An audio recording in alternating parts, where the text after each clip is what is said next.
있기 전에 먼저입니다. 우리가 대단한 일을 하기 전에 먼저 해야 될 것이 있고요. 운동을 하기 전에는요, 준비 운동이라는 걸 해야 됩니다. 무엇이든지 하나님, 내가 세상을 살아갈 만한 지혜가 있기 위해서 먼저 해야 될 것이 오늘 깨달아지시는 모든 소원교 성도님들이 다 되시길 바랍니다. 서론으로 들어갑니다. 잠언을 계속 보면 알 수 있습니다. 잠언이 나에게 계속 포기시키는 것이 있어요.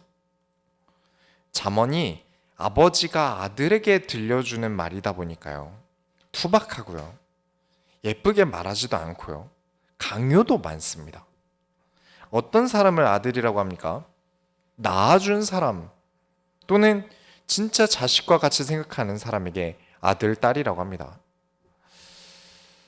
그래서 삶이 잘 안 따라주는 분들에게 잠언서는 힘들 수 있어요. 말이 엄청 세요. 안 돼도 괜찮단다. 너는 소중한 하나님의 자녀란다. 안 해줘요.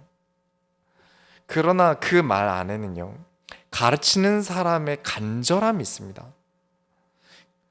이 사람은, 이 가르치는, 이 글을 쓴 사람의 마음은 간절함이 있어요. 그만큼 지독한 현실에 대해 열거할 수밖에 없는 가르치는 사람의 간절함이 있습니다. 이에 대해서는 결론에 가서 더 말씀을 드릴게요. 일단 우리가 1장부터 12장까지 다룬 것들은 하나님을 경외하며 꾸준히 나아가면 어떻게 됩니까? 일단 힘듭니다. 그렇죠? 힘들 수밖에 없어요. 내 마음대로 하고 싶은데 그렇게 하지 말래요. 왜죠? 여호와를 경외해야만 하니까요. 이건 선택이 아닙니다. 인간의 설계 자체가 여호와를 경외하도록 창조되어졌어요. 그래야만 하게 되었어요. 그래서 우리는 하나님께서 어떤 선택을 하실지 듣고 행동해야 됩니다. 그 전에 내가 멋대로 행동해서는 안 되니까요. 많은 사람들이 기도를 하게 되는 경우는 언제입니까? 아무리 기도 안 하는 사람이라도, 명절에만 교회 가는 사람이라도, 아니 불교든 천주교든 다 상관없습니다. 사람이 기도를 하게 되는 상황이 있어요. 내가 하고 싶은 일이 생겼을 때죠. 잠언이 가르치는 것과 반대 아닙니까? 일을 하는데 기왕이면 일이 잘 되게 해주세요. 대학을 가는데 기왕이면 대학 잘 가게 해주세요. 요즘 외로운데 애인이 생기게 해주세요. 노총각이 되지 않기 위해 결혼할 배우자를 만나게 해주세요. 이 안엔 전부 다 목적이라는 게 있어요. 뭔가의 목적이 생겼는데 우린 다 알고 있죠. 어떤 것도 내 뜻대로 되는 건 없어요. 완전히 내 뜻대로 쉽게 풀리는 일은 세상에 존재하지 않아요. 그래서 신을 찾게 되는 거죠. 안 되거나 어렵게 되지 않도록 하나님 좀 도와주세요. 내가 바라는 것 좀 잘 되게 해주세요. 많은 사람들이 기도를 하면서 바래온 응답의 모습이 그렇습니다. 어느 종교든 마찬가지죠. 내가 목적이 생기지 않으면요, 응답도 필요가 없어져요. 뭔가 내가 하고 싶은 게 있어야 기도할 맛이 나요. 그건 어느 종교든 마찬가지예요. 내가 바라지 않은 것을 위해 기도하는 일은 많지 않습니다. 그렇기 때문에 운이라는 게 따라줘야 할 때 기도하게 됩니다. 미래는 내가 더 이상 가늠할 수 없고요. 어떻게 예상을 해가면서 때려 맞춰가면서 살아가고 있는데 기왕이면 신께서 좀 도와주시길 바라는 거죠. 절대 내 뜻대로 되지 않으니까요.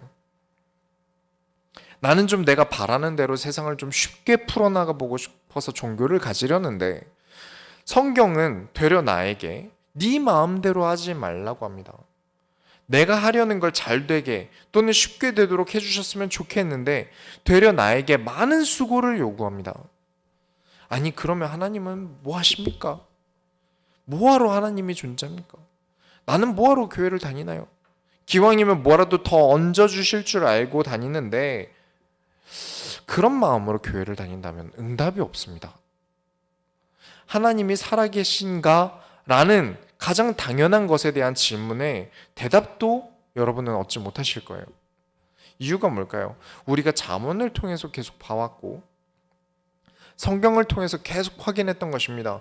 잠언서는 여호와를 경외하는 지식의 근본을 가르치면서 우리에게 한 가지를 계속해서 포기시키고 있어요. 잠언 13장부터는 정말 잔소리 끝판왕입니다. 뭔가 일관되게 말하는 게 없어요. 한 절 한 절이 다 다른 이야기로 훈계를 합니다. 하지 말라는 말을 12장부터 13장, 14장 계속 그 장 안에서 정확히 뭘 말하려는지 그 장의 내용을 정확한 주제를 알 수 없을 만큼 잔소리가 많습니다. 이거 하지 말고 저거 하지 말고 뭐만 하면 하지 말고. 그런데 그 하지 말라는 말들의 공통점이 뭡니까? 네 마음대로 하지 마라 였습니다. 네가 하고 싶은 대로 하지 마라. 하나님이 원하시는 것을 해라. 그러면 하나님이 되게 하실 것이다? 되게 하실 것이다 라고도 하지 않으세요. 된다 하죠. 왜일까요? 창조주께서 그렇게 하신다지 않습니까? 창조주가 마음먹은 대로 하시겠다는데 안 될 리가 있습니까? 그렇다면 한 가지 더 생각해 볼게요. 왜 내가 하고 싶은 대로 하는 것보다 하나님께서 원하시는 대로 사는 게 더 힘들까요? 물 흐르는 대로 따라가는 게 쉬울까요? 물을 역류에 올라가는 게 쉬울까요? 하나님이 세상을 운영하시는 대로 따라가는 게 쉬울 수밖에 없습니다. 내가 원하는 것과 하나님께서 원하시는 게 맞다면 아무 문제가 없을 텐데 나는 계속 역류해서 가려고 하니까 힘들죠. 하나님은 우리가 하고 싶은 대로 행동하는 걸 포기하게 하십니다. 그렇다면 하나님께서는 가스라이팅을 하고 계신 걸까요? 나쁘신 하나님이네요. 아닙니다. 저는요, 어떻게든 하나님이 원하시는 것을 하려고 정말 노력합니다. 그렇지만 제가 원하는 건 정작 다 하고 있어요. 운동도 하고 음악도 하고 음식 메뉴도 제가 골라서 먹고요. 사실 하나님께서 말은 네가 원하는 대로 하지 말라 하시지만 대부분 우리가 하고 싶은 대로 살고 있어요. 단 내 마음이 항상 하나님이 원하시는 것을 하려고 하기를 원하십니다. 내 마음이. 왜냐?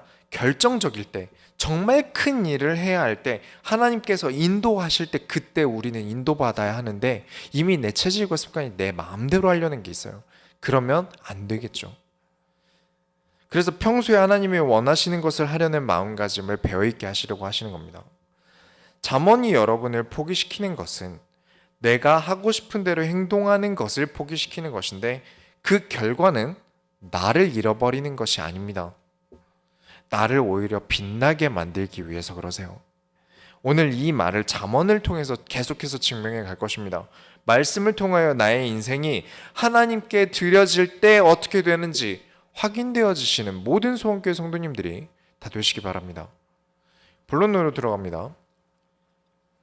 잠언 14장에 신앙 바보가 되지 마십시오. 잠언에서 나오는 미련한 자라고 할 때 그 미련이란 단어는요, 굉장히 번역을 신사적이게 한 거예요. 아주 신사적인 번역입니다. 이 미련이라는 단어의 원어는요, 바보예요. 바보입니다. 그래서 잠언에서 나오는 미련이라는 단어는 바보로 번역해서 다시 보시면 정확해집니다. 잠언 14장에 보면 입으로 매를 번다라는 말에 쓰기 딱 좋은 구절이 나옵니다. 14장 3절에 미련한 자는 교만하여 입으로 매를 자청하고 지혜로운 자의 입술은 자기를 보전하느니라. 행동이라는 것은요, 실수를 해도 깨달음을 줍니다. 넘어져서 아파봐야 바닥을 조심하는 것처럼요. 하지만 입이라는 건요, 나가는 건 많은데 들어오는 게 참 적어요. 그래서 매를 벌죠. 내가 말을 한 것들을 다시 한번 귀로 담아볼 수 있는 노력을 하셔야 됩니다. 되돌아보셔야 돼요. 그러지 못해서 매를 법니다. 교만한 짓을 얘기하는 거죠. 교만한 것은 바보짓이에요. 잠언서를 처음 우리가 예배로 드릴 때 결론이 신앙 바보가 되지 말자라고 말씀을 드렸어요. 기억하시죠? 우리 소원교회를 계속 홍보하기 위해서 인스타도 하고 유튜브도 하고 있어요. 그런데 가끔 악플도 달리기도 합니다. 성경의 근거를 영상에 다 써놨어요. 말을 다 해놨는데 댓글에 성경에 그런 말 없는데 왜 그러시죠? 왜 오기를 부리시죠? 왜 성경대로 안 하시나요? 이런 댓글을 달아요. 성경 구절이랑 근거를 다 달아놨는데. 이런 사람들은 어떤 사람들인지 참 잘 압니다. 직접 만나보면 아니 그게요. 이런 사람들이 대부분일 거예요. 앞에 나와서 말 한마디 제대로 못할 사람들이 대부분이겠죠. 정상적인 사람들이 유튜브에 악플 달 만한 여유가 어디 있습니까? 살기도 바쁜데요. 안 그래도 바쁜 삶을 사는데 장문으로 악플을 달 만한 여유가 어디 있을까요?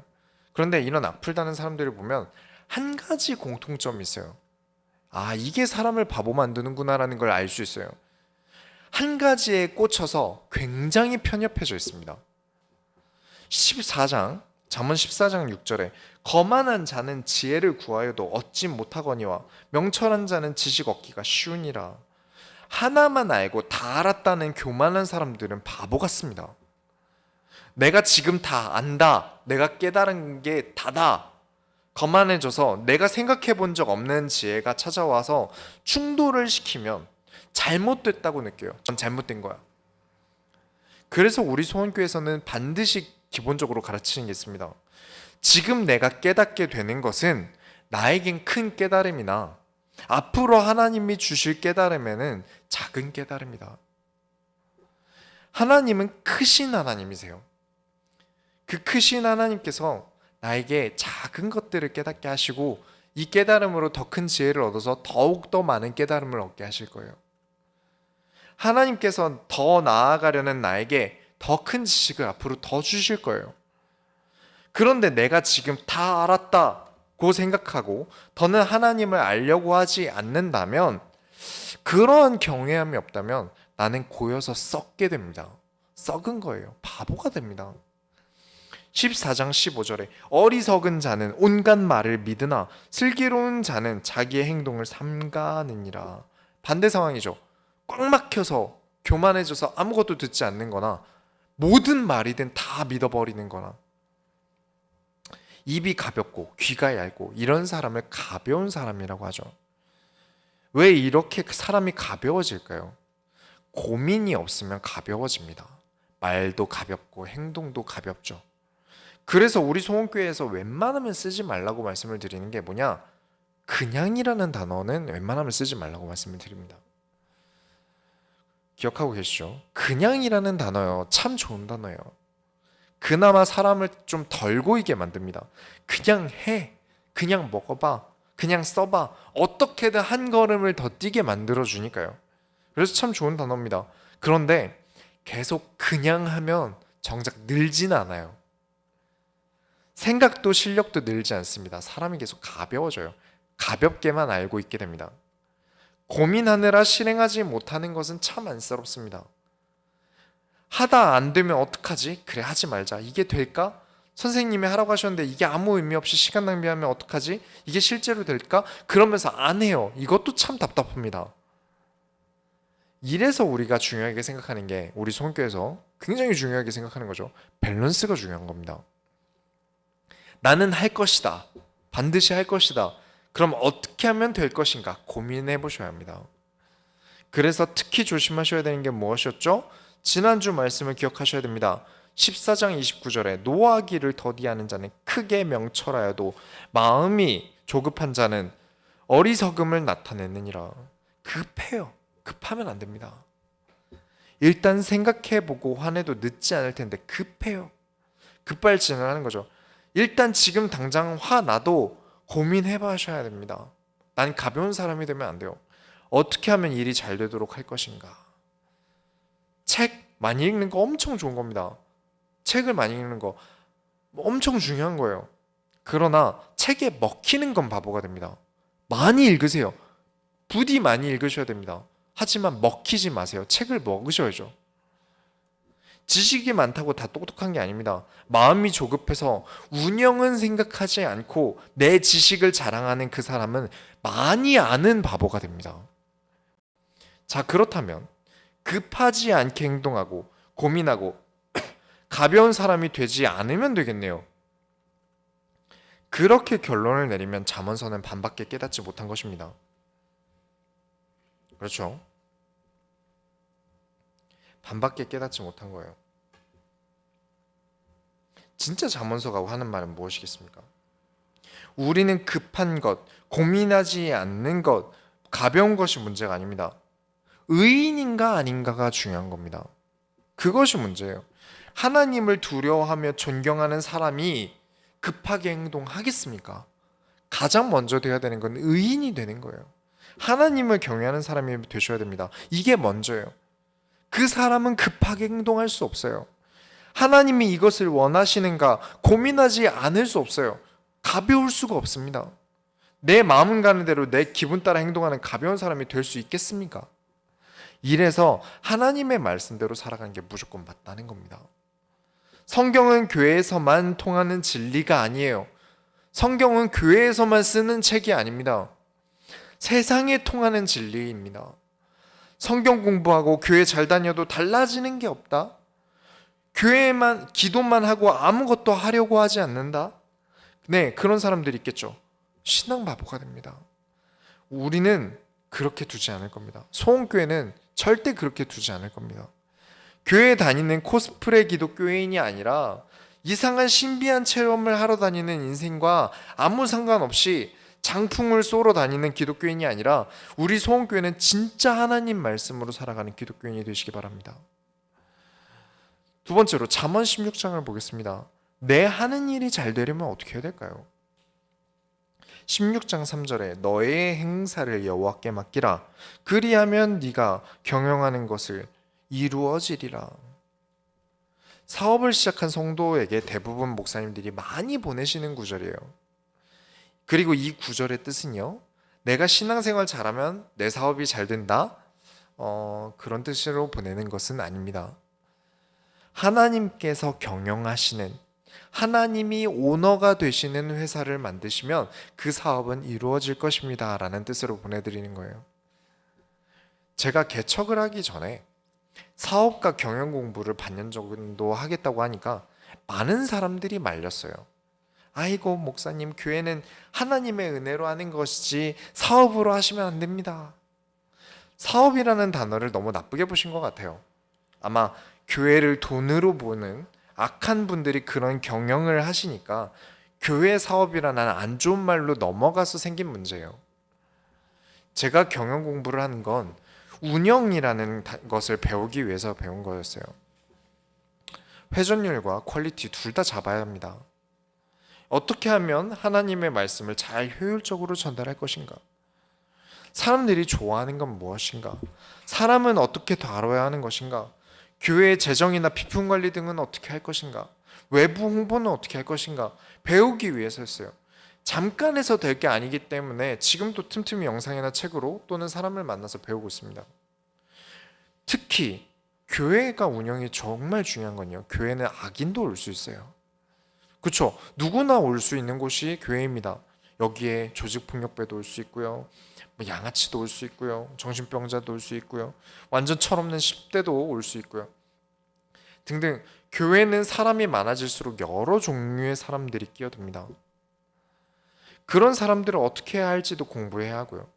또한 한 명의 지도자가 리더십과 책임감이 있어야 됩니다. 그렇지 않은 기업이 얼마나 금방 무너지는지도 참 많이 배웠습니다. 그래서 지금 저는 운동도 하고 있는 거고요. 제가 교회의 사장이라서 사업과 경영 공부를 하고 있는 게 아닙니다. 하나님께서 하시는 경영을 제가 이해하지 못할까 봐 그래요. 그래서 공부합니다.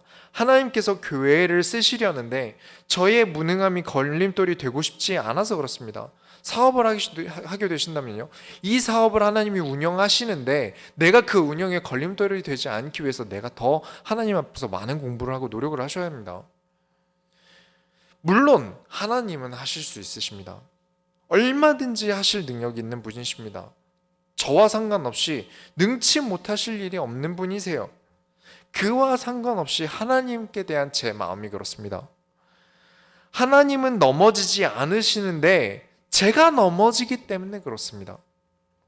저의 목회관이자 성도관입니다. 모든 성도가 그러셔야 돼요. 우린 다 넘어지는 인간이라는 존재입니다. 많은 성도들이 하나님께서 나를 지키신다, 나를 보호하신다라는 말 때문에 뭘 안 하려고 해요. 사실 이게 미국 신앙이 잘못 들어온 거기도 한데요, 미국은 자유라는 걸 정말 중요하게 생각하잖아요. 하나님은 나를 자유케 해. 그래서 할 말은 하고 싶은 대로 꼭 해야 되고 내 감정의 말은 솔직해야 된다면서. 나는 이런 감정을 느끼고 그 감정을 표출할 자유가 있어 그러면서. 하나님께서 보호하심에 감사해서 어떻게든 더 하나님께 쓰임받고자 함이 아니라 하나님을 나를 위해 일하는 종으로 여기는 태도는 성도의 자세가 아닙니다. 어떻게 하나님을 종처럼 부리듯 하나님이 하실 거야. 내가 안 해도 하나님께서 하실 거야. 나는 아무 능력이 없지만 하나님이 해주실 거야. 이걸 믿음으로 알고 있어요. 어리석습니다. 네, 잠언대로는 이런 신앙을 바보 신앙이라고 합니다. 하나님을 경외하지 않으니까요. 그런 면에서 잠언이 중요해요. 잠언서는 그런 잘못된 믿음에 대해서 계속 잘못되었다고 말하고 있는 겁니다. 16장 16절에 지혜를 얻는 것이 금을 얻는 것보다 얼마나 나은고 명철을 얻는 것이 은을 얻는 것보다 더욱 나으니라. 20절에 삼가 말씀에 주의하는 자는 좋은 것을 얻나니 여호와를 의지하는 자는 복이 있느니라. 지금 잠언 16장 사이사이에 끼어있는 말씀에 관한 것을, 지혜에 관한 것을 빼서 말씀을 드리고 있는데 이유가 있어요. 지금 이 16장에 나오는 다 삶에서 잘 되는 내용입니다. 말씀대로 살아가고 지혜와 명철을 하나님께 받으려고 하는 사람은 잘 될 수밖에 없다. 하나님께 의지하여 살아가는 사람은 왕이 인정하는 삶이 된다. 16장 32절에 노하기를 더디하는 자는 용사보다 낫고 자기의 마음을 다스리는 자는 성을 빼앗는 자보다 나으니라. 마음을 다스리는 방법에 대해 이것저것 많지 않습니까? 뭐 주로 명상 같은 것도 있고요. 하지만 기독교인이 이 마음을 다스리는 방법은 성경에서 하나님과 마주하는 것밖에 말해주지 않습니다. 이사야가 하나님 앞에 섰을 때 반응을 보면 알 수 있어요. 내가 여호와 앞에 섰는데 나는 발가벗은 것과 같다. 나는 죄악 중에 사는 사람이다. 내 모든 게 까발려졌다. 솔직해져요. 내가 하나님 앞에 서면요, 솔직해집니다. 거짓될 수가 없어요. 우리 무엇이 하나님을 속일 수 있겠습니까? 남들 앞에서는 나를 어떻게든 포장하고 가릴 수 있겠지만 하나님 앞에 서면 아무것도 가릴 수 없어요. 진짜 나의 모습이 어떠한가 하나님 앞에 설 때 그때밖에는 볼 수 없습니다. 하나님은 언제 우리와 마주하십니까? 눈으로 마주하시나요? 환상으로 마주하시나요? 어떤 형태로 나타나시나요? 아니죠. 말씀으로 우리와 마주하십니다. 나의 단점, 나의 행실 또는 내가 잘하고 있는 일, 내가 구원받은 일에 대한 감사 등등 모든 게 말씀 앞에 드러납니다. 여러분이 집에서 누군가 싸웠다 칩시다. 부모님과 싸웠다, 부부싸움을 했다 등등 누군가와 싸우고 짜증이 가득하다고 해서 여기 오셔서 짜증내는 거 그대로 티내고 가시는 분 계십니까? 사람 앞에서도 티 안 내지 않습니까? 우리가 남 앞에서 티를 안 내요. 하나님이 앞에 계시다고 생각해 보세요. 여러분이 말씀을 마주하며 하나님을 느끼고 하나님이 진짜 내 앞에 계시다라고 느껴보세요. 내 감정대로 다 티내면서 행동하실 수 있겠습니까? 노하기를 더디하게 됩니다. 정말 잘 되고 싶으십니까? 하나님 앞에 서세요. 말씀 앞에 서세요. 말씀 앞에 주의하세요. 하나님이 내 모든 일에 주인이 되도록 살아가세요. 16장 9절에 사람이 마음으로 자기의 길을 계획할지라도 그의 걸음을 인도하시는 이는 여호와시니라. 결국 하나님의 뜻대로 됩니다. 그러니 여러분의 계획을 하나님과 맞추지 않으면 수도 없이 아무 계획도 내 뜻대로 될 리가 없겠죠. 인정하셔야 합니다. 내 인생의 주인은 하나님이십니다. 그래야 여러분의 인생이 잘 됩니다. 세 번째로 잠언 23장을 보겠습니다. 한심한 모습을 벗어내시기 바랍니다. 이번 주에 외부에서 연애를 하려면 어떻게 하냐는 질문이 왔어요. 시국도 그렇고 누굴 만날 건덕지도 없고 하긴 그래요. 진짜 누구 만나기 참 힘든 세상이 왔어요. 누군가 마음에 드는 이성을 만나도 어쩌다가 진짜 만나게 우연찮게 돼도 거리를 둬야 되니까 또 안 돼요. 힘들죠. 그래서 이제 유튜브나 인스타 꼭 하라고 말씀을 드렸습니다. 구독자 수를 늘리는 게 문제가 아니라 개인의 포트폴리오를 만드는 공간으로 사용하라고요. 나는 어떤 사람인가, 어떤 취미를 가지고 있는가, 믿을 수 있는 사람인지를 보여줄 수 있는 게 꼭 필요하니까요. 또 인스타나 유튜브를 통해서 하다 보면 당연히 외모나 체중이나 많은 것들을 신경 쓰게 될 거니까요. 여러분들은 참 잘하시는데, 여기 계신 분들은 다 잘하시는데, 이게 좀 연애를 잘 못하는 연하무신 남자분들이 이런 걸 잘 못해요. 그러다 보니까 연애할 기회를 못 가지는 거죠. 이걸 하는 이유는 신뢰를 줘야 합니다. 사람에게 신뢰를 줘야 관계라는 게 유지가 돼요.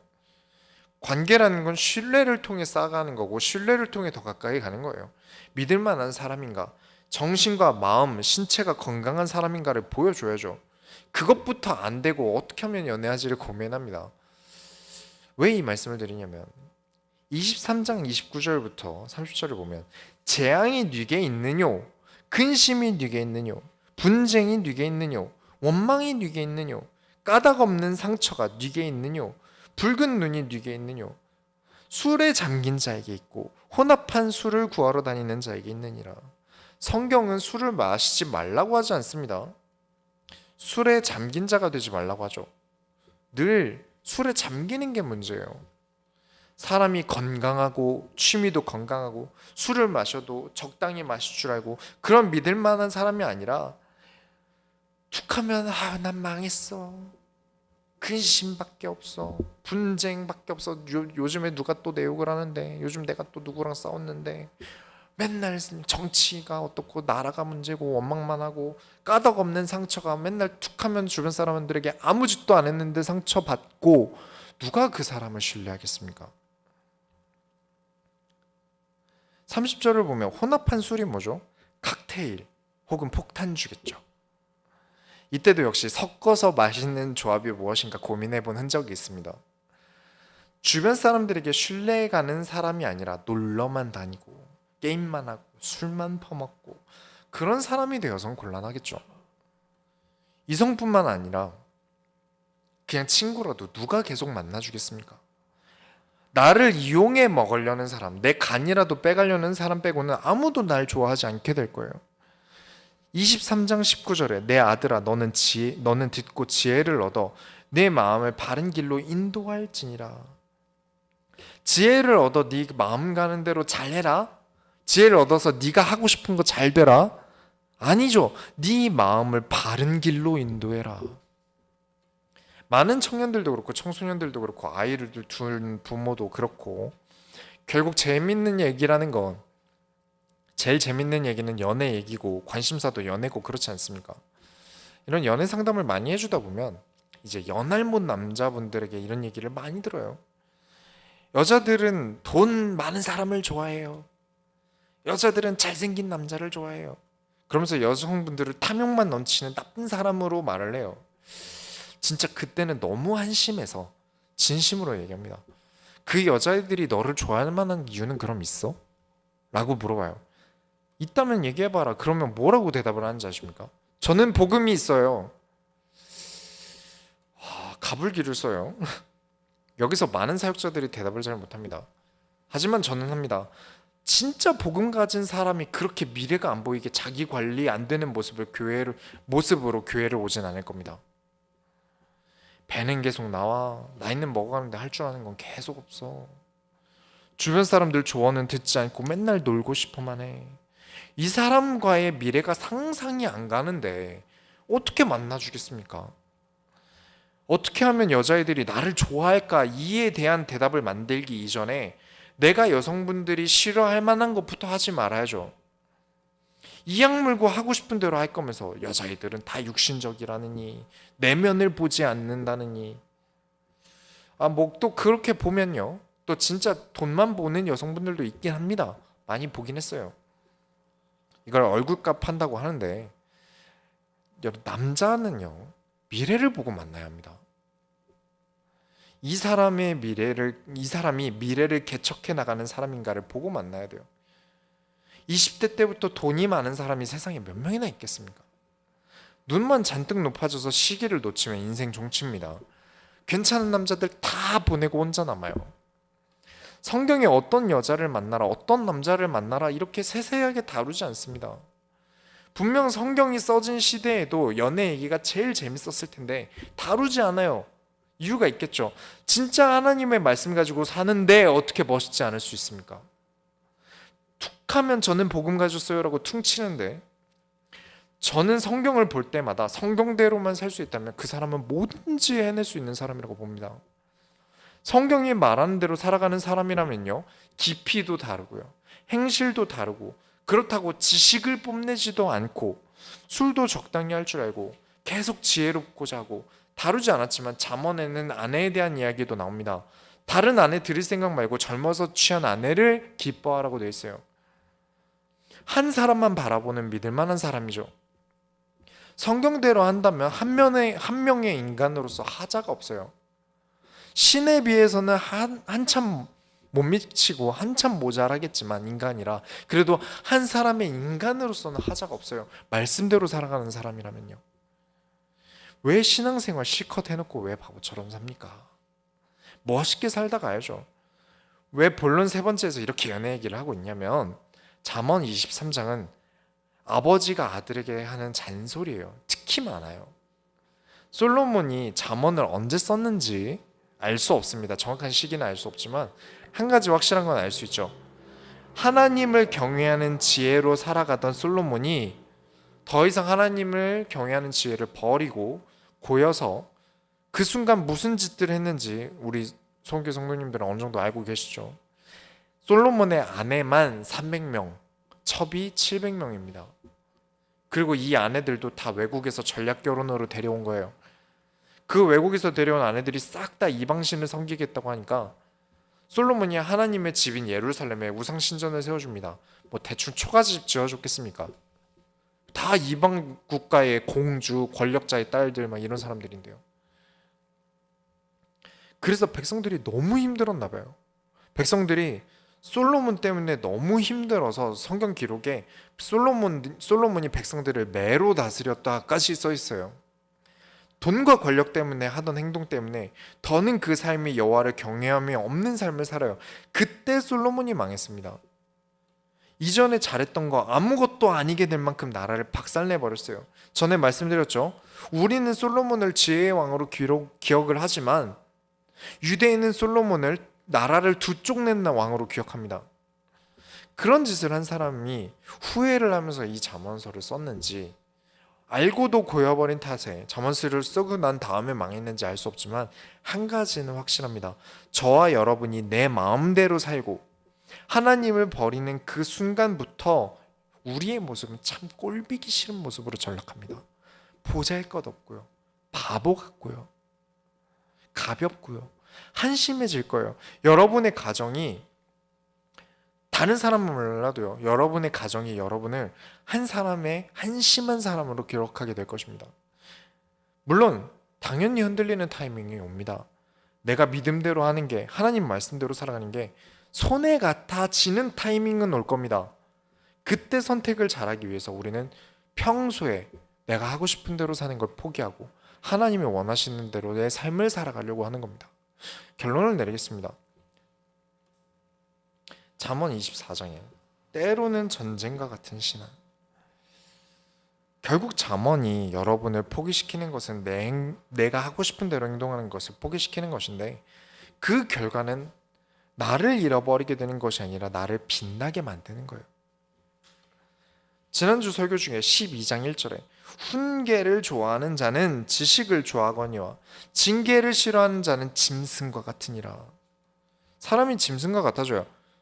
짐승이 지능이 없습니까? 나름의 IQ가 있고 지능이 있어요. 그런데 이 사람이 동물이 아닐까? 짐승과 같다. 내가 지금 동물이랑 대화하나 싶게 돼요. 바보 같은 신앙생활을 하시는 분들의 행실을요, 그 삶을 말로 옮기게 되면, 하나님, 제가 동물처럼 살고 싶은데 세상이 호락호락하지 않으니까 하나님 제발 더 저를 짐승처럼 살게 해주세요. 제가 하고 싶은 대로 잘 되게 해주시고 고생 안 해도 먹고 살게 해주시고 마치 우리 집 개나 고양이처럼 키워주고 먹여주고 재워주고 아무것도 안 해도 예쁨 받는 것 짐승처럼 살 수 있게 하나님 저를 도와주세요 라고 기도하는 것밖에 안 돼요. 하나님은 사람을 만드셨습니다. 그리고 그 사람다움이 어떤 것인가를 성경에 써두셨어요. 그래서 사람다움과 짐승다움을 구별해 두셨어요. 그런데 이 악물고 성경대로는 안 믿어요. 그나마 한다는 말이 하나님 제가 잘 돼야 헌금도 하죠. 하나님은 재물이 필요 없으십니다. 하나님께 적선해 준다는 식으로 말씀하시면 곤란합니다. 지혜롭게 행동하셔야 합니다. 곧 하나님의 지혜인 그리스도로 살아가셔야 합니다. 고린도전서 1장 24절에 오직 부르심으로 받은 자는 유대인이나 헬라인에게나 그리스도는 하나님의 능력이요 하나님의 지혜니라. 그리스도는 하나님의 능력이고 하나님의 지혜입니다. 그냥 머리가 좋으면 된다는 게 아닙니다. 뭐 대학원 나와야 지식 있다 지혜 있다. 우리 소원교회는 절대 그걸 지혜와 지식이라고 말하지 않습니다. 많이 배운 바보 될 수 있어요.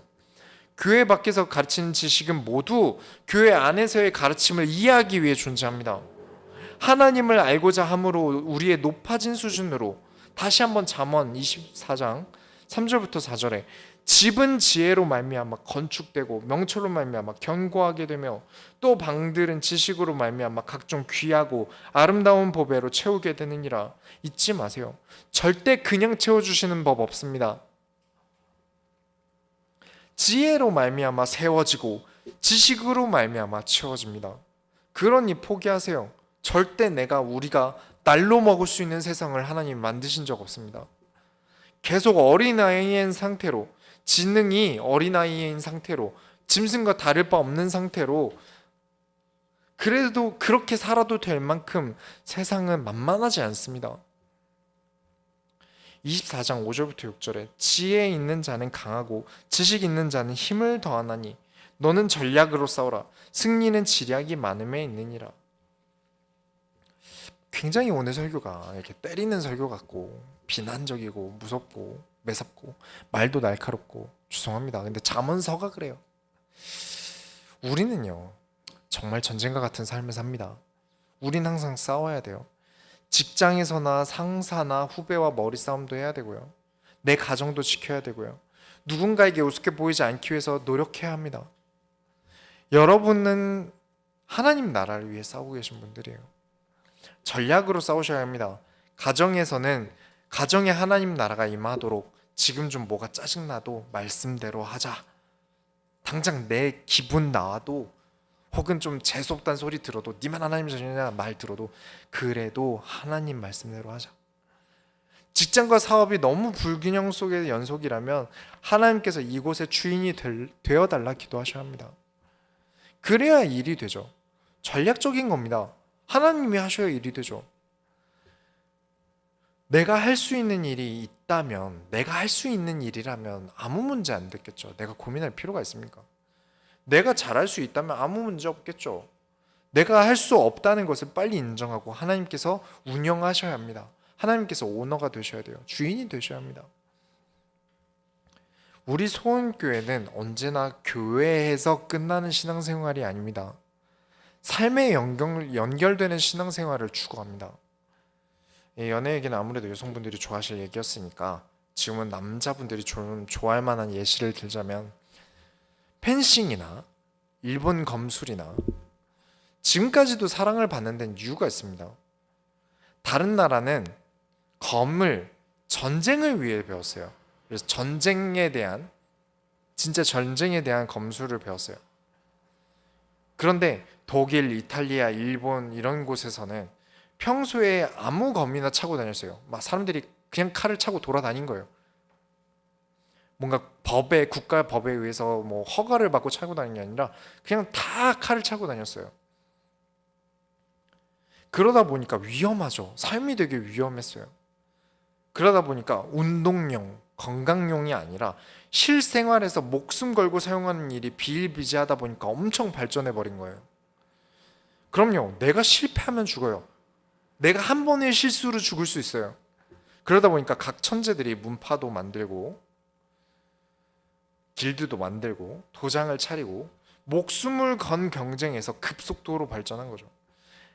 당장 내가 사랑하는 제자가 싸우다가 죽을 수도 있는데 누가 보여주기식 검술, 보여주기식 무술을 가르쳐 주겠습니까? 폼 잡는 것 아니겠죠. 그런 것처럼 잠언은요, 마음을 읽으셔야 됩니다. 아버지가 아들을 가르치는데 어떤 아버지가 내 아들이 제대로 된 신앙을 배우지 못해서 세상에 나가 죽는 것보다 나은 삶을 가르치겠습니까?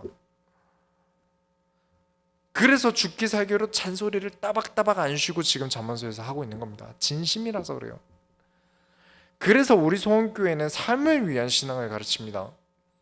무대 위에서 교회 안에서의 보여주기식의 신앙을 말하지 않습니다. 치열하게 삶에서 어떻게 신앙생활을 이루어갈 것인가를 항상 생각합니다. 그리고 저는 성경이 그렇게 우리를 가르치고 있다고 믿습니다. 신앙을 삶으로 가져오세요. 그렇지 않다면 바보 신앙으로, 그냥 무대 신앙으로, 교회에서의 이중 신앙으로 끝나게 됩니다. 삶은 전쟁과도 같은데 신앙생활이 취미 활동 같다면 그건 올바른 게 아니겠죠. 진짜 축복은 신앙을 삶으로 가져와서 날마다 하나님과 동행할 때 이루어집니다. 우린 바보가 돼선 안 되겠습니다. 우리가 하나님의 소원을 이루어드립시다. 하나님, 우리가 미련한 자, 바보가 되지 말아야겠습니다. 하나님의 말씀으로 더욱더 지혜 있는 자, 하나님 말씀 앞에 섬으로 더욱더 은혜 입은 자로서, 더 지혜 있고 지식 있는 자로서 여호와를 경외함이 끊임없이 우리가 하나님 앞에서는, 죽어서 하나님 앞에서는 그날까지 있게 하여 주옵소서. 살아계신 예수 그리스도의 이름으로 기도드렸습니다. 아멘. 찬송가 320장 찬양하시면서 준비하시는 건 하나님께 드립니다.